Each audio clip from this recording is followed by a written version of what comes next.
Welcome to beat the street.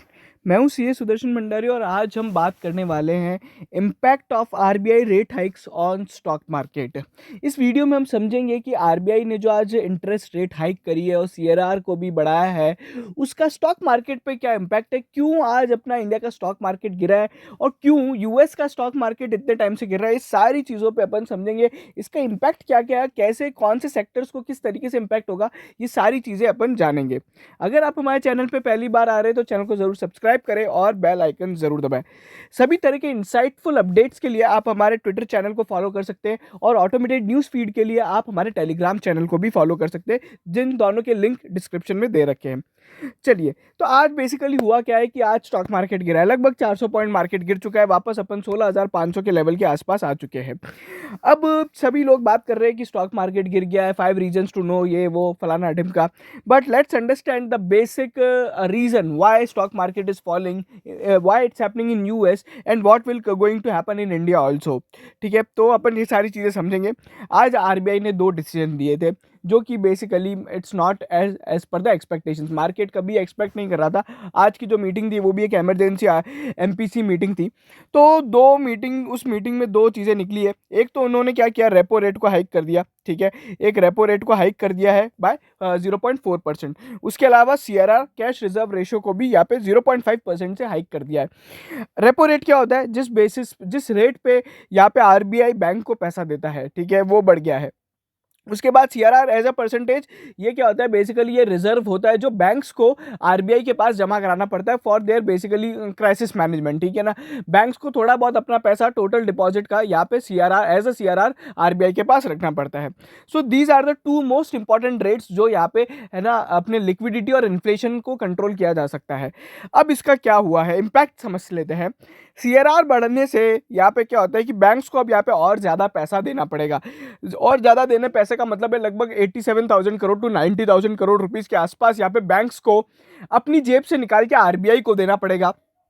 CRR पे कभी भी इंटरेस्ट नहीं अर्न होता है, तो बेसिकली बैंक्स की जेब थोड़ी ढीली हो गई है। बैंक्स की 90,000 करोड़ का जो पैसा था वो अब आरबीआई के पास चला जाएगा, जिसपे वो 0% इंटरेस्ट रेट कमाएंगे। अगर वो किसी और को लोन देते तो हो सकता है उस पर कम से कम 9-10 हज़ार करोड़ रुपए का इंटरेस्ट कमाते साल में, बट अब नहीं होगा।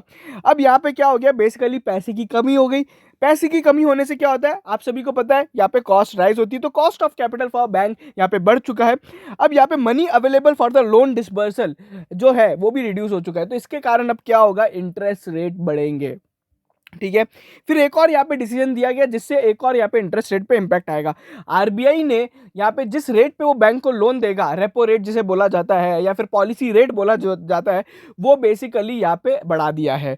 वो भी 0.4% से लगभग बढ़ा है। अब इसका इंपैक्ट क्या होगा, जैसे ही रेपो रेट यहाँ पे बैंक आरबीआई टू बैंक का इंटरेस्ट रेट बढ़ाया गया है, तो बैंक टू कस्टमर्स का भी इंटरेस्ट रेट बढ़ाया जाएगा। ठीक है, तो जो भी बिजनेसेस हैं, जितने भी अपने कंज्यूमर्स या फिर जो भी कॉर्पोरेट्स हैं, उन सबके लिए नेगेटिव है। क्यों, क्योंकि अब इंटरेस्ट रेट बढ़ जाएगा। अच्छा, इंटरेस्ट रेट उसी लोन का बढ़ेगा जहाँ पे बेसिकली फ्लोटिंग इंटरेस्ट रेट है, जहाँ पे फिक्स्ड इंटरेस्ट रेट है, या फिर जहाँ पे लोन आउट ऑफ इंडिया से लिया गया है। For example Reliance industries, for example अपन बात करें तो यहाँ पे भारतीय एयरटेल की जो बाहर से लोन लेती है, उन पे ये इसका इतना इम्पैक्ट नहीं आता है। बट जिन्होंने इंडिया में लोन लिया है और बेसिकली फ्लोटिंग इंटरेस्ट रेट पे लोन ले रखा है, जो छोटी छोटी कंपनीज होती है, तो उन पे इसका इम्पैक्ट पड़ेगा।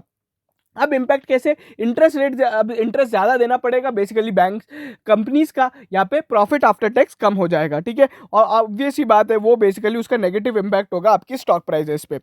दूसरा तरीका, जिस तरीके से यहाँ पे इम्पैक्ट होगा रेपो रेट के बढ़ने से, यहाँ पे अब क्या होगा कि बेसिकली इंटरेस्ट रेट बढ़ने से क्या हो जाएगा, आप या मैं या कोई भी बड़ा इन्वेस्टर, अब उसको भी उसका जो फंडिंग कॉस्ट है वो बढ़ जाएगा।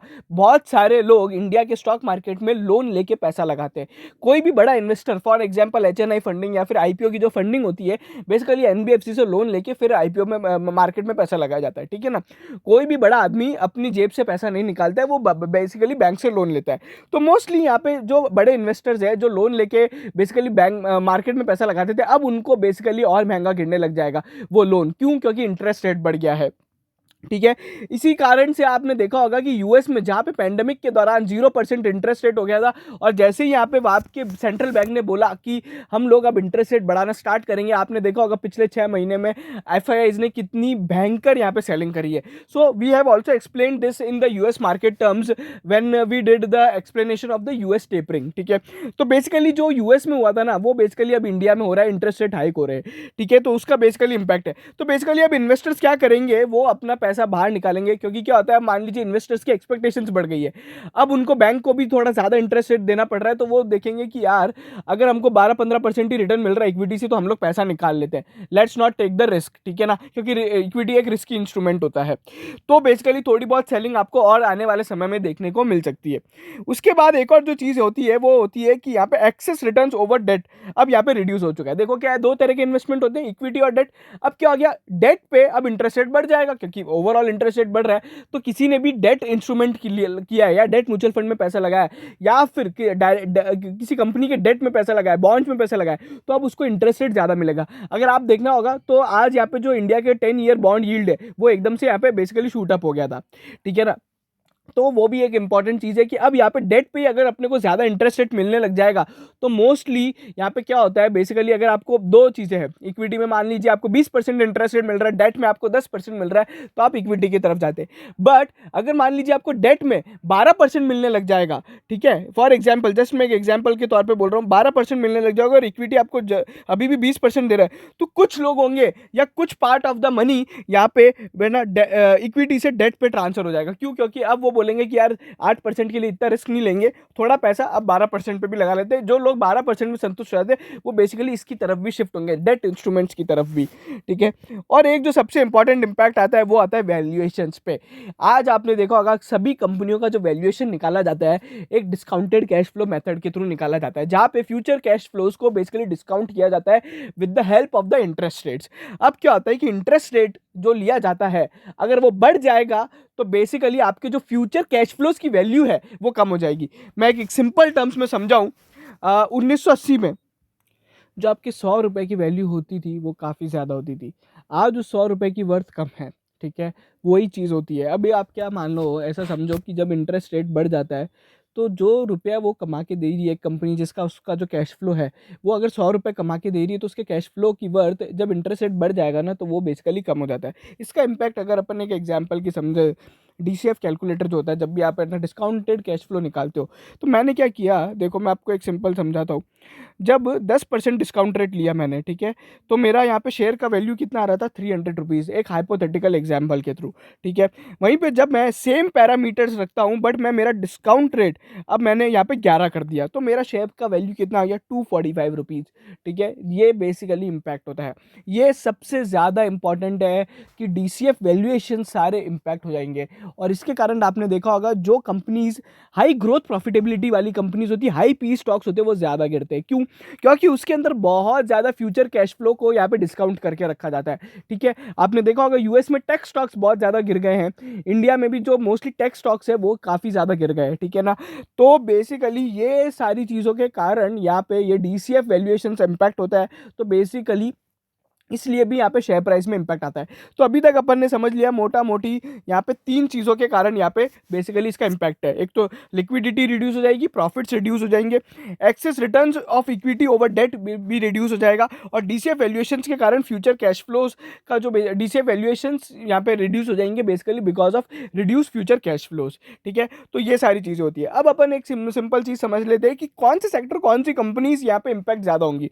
देखो बहुत सिंपल सी चीज़ है, वो सेक्टर, वो कंपनीज जिनके पास हाई डेट है और फ्री कैश फ्लो कम है, वो सबसे ज़्यादा इंपैक्ट होगी। इसमें एग्जांपल के तौर पे शुगर कंपनीज या फिर टेक्सटाइल कंपनीज हैं जिनका डेट काफ़ी ज़्यादा रहता है, पावर कंपनीज है जिनका डेट काफ़ी ज़्यादा रहता है, वो इंपैक्ट होंगी।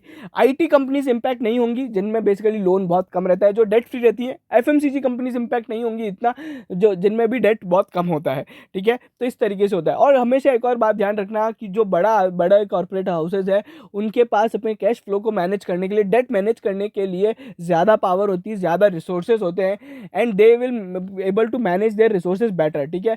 तो उन पर हमेशा इसका बहुत लिमिटेड इम्पैक्ट होता है। तो इन सब चीज़ों के कारण आप देखते हैं कि यहाँ पे जब भी आरबीआई इंटरेस्ट रेट बढ़ाता है तो यहाँ पे स्टॉक मार्केट पे नेगेटिव इम्पैक्ट आता है। ये कुछ रीजंस है। अच्छा, आरबीआई ने स्टेप क्यों लिया गया है, आपका ये क्वेश्चन रहेगा कि आरबीआई ने अभी इंटरेस्ट रेट क्यों बढ़ाया? To control the inflation. आपने देख लिया होगा पेट्रोल डीजल के प्राइस आसमान छू रहे हैं, या फिर आपकी जो घर की इलेक्ट्रिसिटी या फिर घर की जो गैस बिल्स है वो भी आसमान छू रहे हैं, ठीक है। इन्फ्लेशन बहुत अपने ज़्यादा पीक पे चल रहा है, इन्फ्लेशन अब यहाँ पे बढ़ गया है। तो अब इन्फ्लेशन को कैसे कंट्रोल किया जाता है? देखो, जैसे एक्सेस लिक्विडिटी मार्केट से वापस खींच ली जाएगी तो बेसिकली लोगों के हाथ से पैसा खत्म हो जाएगा।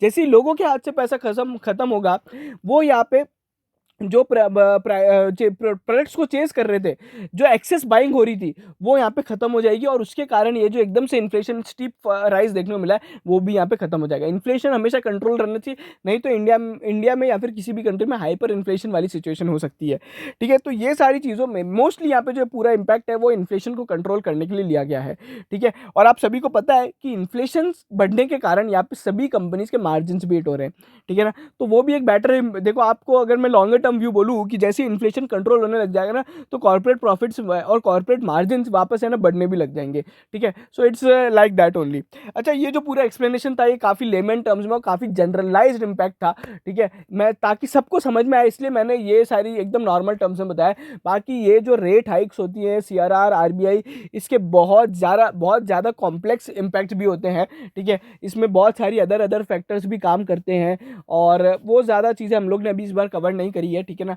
सो प्लीज़ अंडरस्टैंड कि ये एक जो वीडियो था ये केवल एक generalised understanding and basic understanding और एक नीडफुल अंडरस्टैंडिंग देने के लिए हमने बनाया है। तो इसी तरह की चीज़ों के लिए हमारे चैनल को बिल्कुल सब्सक्राइब करें। आप ट्विटर पे हमें ज़रूर फॉलो कीजिएगा, लगातार हम लोग यहाँ पे बहुत सारी इंपॉर्टेंट इनसाइट्स डालते रहते हैं। For example just to mention about it, हम लोग ने सिटी गैस डिस्ट्रीब्यूशन कंपनीज के बारे में यहाँ पे पोस्ट किया था around 15 days back. They are facing the structural risk in the business. और आपने देखा होगा आज अडानी टोटल गैस के जो रिजल्ट आए वो काफ़ी खराब आए हैं।